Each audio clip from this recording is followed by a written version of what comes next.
Bang Acit memilihkan lawan buat saya.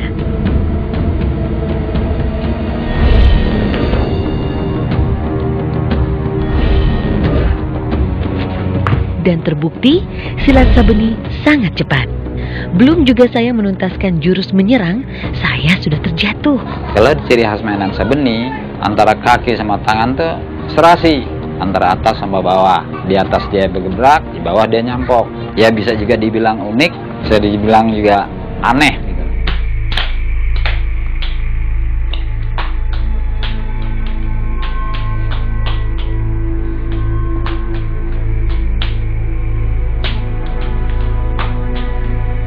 Sebelum saya belajar jurus silat Sabeni lewat Bang Acit, beliau lebih dulu memperkenalkan jurus silat ini melalui murid-muridnya. Wah, ini tuh kenapa dinamain jurus jalan Cina? Ya mungkin dulunya gimana ya, apa memang ini dari Cina, apa memang sekedar nama, kita nggak dijelasin dari awal-awalnya. Kalau keistimewaannya jalan Cina ini sendiri apaan sih, Bang? Ya dari pukulan dan sabetan kaki, terus sampai penyerangan beruntun. Dalam silat Sabeni terdapat 12 jurus. 2 jurus yang paling dikenal adalah jurus jalan Cina dan jurus kelabang nyebrang. Makanya dipanggil jurus kelabang nyebrang. Dia tuh kalau nyerang orang, dia susul terus, diuber terus kemana orang itu mau lari. Oh, jadi keistimewaannya di langkah. Di langkah aja, langkah. Orang tuh mau ke kiri, mau ke kanan, mau lempeng, mau mundur, mau balik, udah siap gitu. Siap. Kedua jurus-jurus tersebut akan nampak sangat hebat jika diaplikasikan di dalam pertarungan. Kecepatan sontokan tangan yang dibarengi dengan kegesitan sapuan kaki akan sangat cepat melumpuhkan lawan. Permainan senjata pun akan sangat mudah dipatahkan. Bos, Bos. Gak abang ah, sini. Emang ada apaan sih? Sini lo kalau orang panggil, kan ini disamperin. Lo pada kan matangnya gue lo. Wah.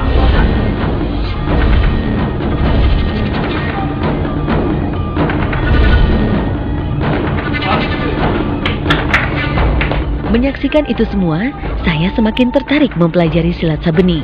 Meskipun mainan ini tidak cocok untuk perempuan, begitu kata Bang Acit. Memang mainan ini khususnya memang khusus buat laki-laki. Kayaknya kalau buat perempuan, faktor kesulitannya banyak. Ya kadang-kadang lelaki juga belum tentu mampu dia. Udah biasa, nggak sakit. Kalau baru-baru memang sakit. Kok nggak bunyi? Kalau memang dia tuh bakatnya kurang, saya rasa makan waktu lama. Ini kalau posisi kuda-kuda begini, ini dia disepak pun nggak dapat. Nih, lebih beda dengan yang neken semua di depan. Kalau yang neken di depan tuh dia mau dimakan di sini pun dapat. Kalau sembarangan susah bergerak jadinya. Jadi dia udah terlalu berat di depan. Kalau silat khusus Sabeni ini memang yang diutamakan jalan jurusnya harus cepat, refleks, gesit. Terus Bang, kalau bedanya pukulan begini sama yang itu tadi kayak gini? Kalau pukulan begini, dia cuma di luar aja, nggak di dalam. Tapi kalau begini, nyampe ke dalam kena masuk. Silat Sabeni memiliki cara memukul yang unik. Genggamannya tidak seperti pada umumnya orang hendak memukul, melainkan seperti hendak mencitak. Pukulan dengan cara seperti ini akan berakibat lebih parah jika dibandingkan dengan pukulan dengan genggaman biasa. Sontokan ini kalau kena arah mana aja terasa, lebih terasa dibanding dengan kepelan.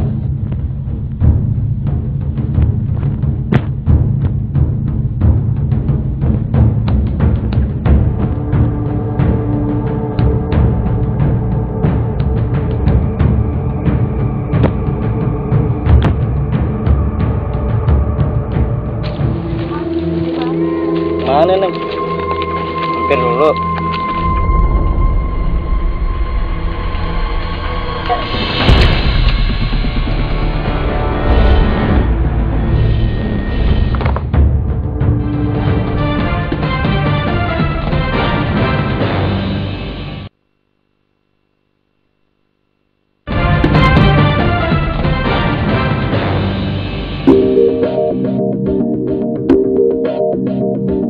Di samping latihan-latihan reguler, saya pun berlatih secara intensif dengan Bang Acit langsung. Di sela kesibukan beliau, kadang saya datang dan meminta latihan silat bersama beliau. Seperti siang ini, saya datang ke rumah Bang Acit. Sebuah rumah sederhana dengan ornamen budaya Betawi yang masih kental. Mulai dari bagian pintu, jendela, dan perabotan rumah tangganya. Bahkan, lantainya pun masih terbuat dari batu bata berbentuk bujur sangkar. Ini ada sedikit abang cerita riwayat abang dulu belajar dia. Dulu waktu abang masih bujangan, memang abang juga belajar di sini. Di depan sini. Di depan sini. Daripada kita kelayapan, nggak ada cenderungannya, mendingan kita latihan. Boleh tuh bang. Dibilang lucu ya lucu. Jadi ceritanya dulu nih, saya ini sering ngumpul-ngumpul sama Bang Tardi, sering jalan, keluyuran. Nah, lama-lama Bang Tardi punya ide, daripada bengong, mendingan kita main pukulan. Bagaimana lo mau nggak? Ya saya setuju akhirnya. Sampai saya belajar sama Bang Tardi. Dengan Bang Tardi dulu belajar sama Cing Mus. Cing Mus itu anak kandungnya Kong Sabeni.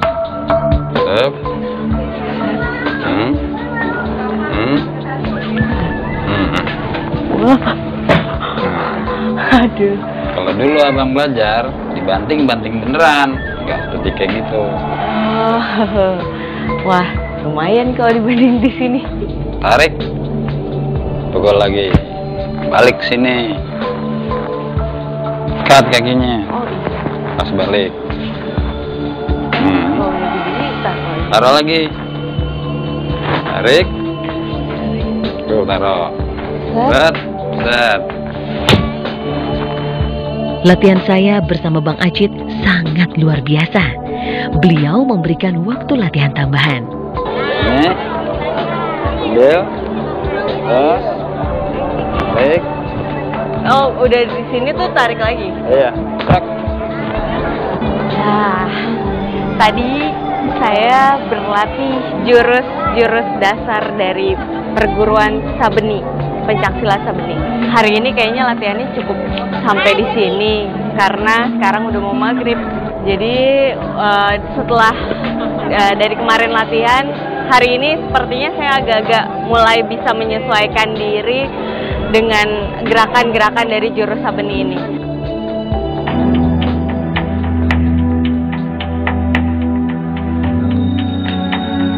Assalamualaikum, Bang. Waalaikumsalam. Kok. Tidak hanya siang hari, ketika malam pun saya sempatkan menemui Bang Acit untuk latihan. Nih, ambil, tarik. Ini tarik ke sini. Oh, tarik sini, tarik sini. Ini. Tak, banting, pukul, terus, sikut, tarik, pukul. Kirinya juga begitu.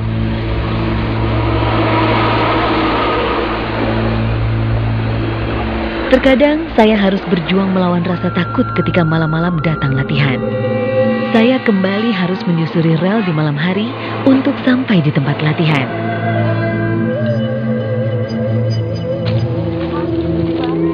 Mana nih? Mampir dulu.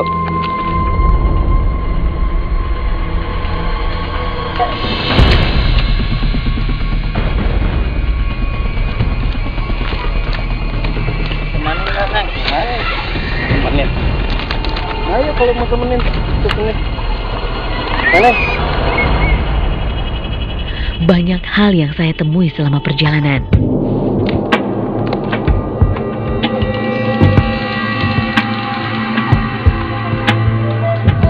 Silat Sabeni memiliki ciri khas cepat, keras, dan tidak banyak kembangan. Gerak tangan dan kaki dilakukan secara bersamaan. Serangan langsung tertuju ke titik-titik rawan. Silat ini memang dikhususkan untuk bertarung. Ya, bisa dikatakan buat bertarung memang khusus bertarung. Karena dilihat dari semua jurus-jurus yang ada, istilah mundur tuh nggak ada. Jurusnya memang maju terus.